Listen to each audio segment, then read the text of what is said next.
لا الہ الا اللہ وحدہ لا شریک لہ لہ الملک ولہ الحمد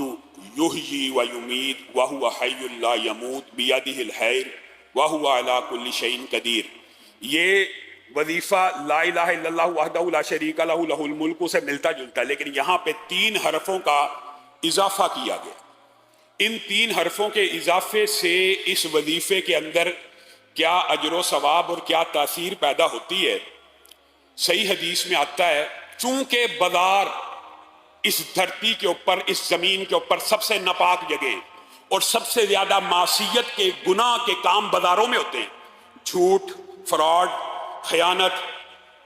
سود، رشوت، چوری، بددیانتی، بے حیائی، فحاشی، عریانی، گویا بازار گناہوں کے اڈے ہیں اور مسجدیں نیکیوں کے گھر ہیں۔ مسجدیں آسمان سے ایسے چمکتی ہیں جیسے زمین سے آپ ستاروں کو روشن دیکھتے ہیں، اور بازار جو سب سے ناپاک جگہیں ہوتی ہیں، ہوتا کیا ہے جب انسان ان بازاروں کے اندر داخل ہونے لگتا ہے تو شیطان کا انسان کے اوپر غلبہ آ جاتا ہے، اور بڑے بڑے متقی اور نیک انسان بھی اس مادیت پرستی میں کھو جاتے ہیں اور دنیا کی رنگینیوں اور اس مادہ پرستی سے اٹریکٹ ہو کر کچھ عرصے کے لیے اللہ کے ذکر سے غافل ہو جاتے ہیں، اللہ کے خوف سے، اللہ کے احساس سے غافل ہو جاتے ہیں۔ تو یہ جو غفلت کا میدان ہے، اس میں داخل ہونے سے پہلے اگر کوئی شخص لا الہ الا اللہ وحدہ لا شریک لہ لہ الملک ولہ الحمد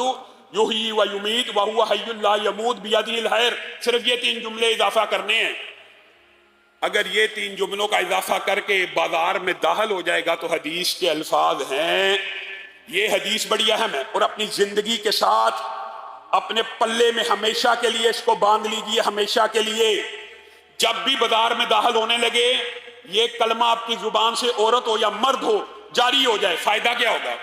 سبحان اللہ، فائدہ یہ ہے، حدیث کے الفاظ ہیں، چونکہ آپ غفلت کی جگہ پہ داخل ہونے سے پہلے ان کو پڑھ رہے ہیں تو اللہ رب العزت آپ کے نامہ اعمال میں 10 لاکھ نیکیوں کا اضافہ فرما دیں گے اور 10 لاکھ گناہوں کو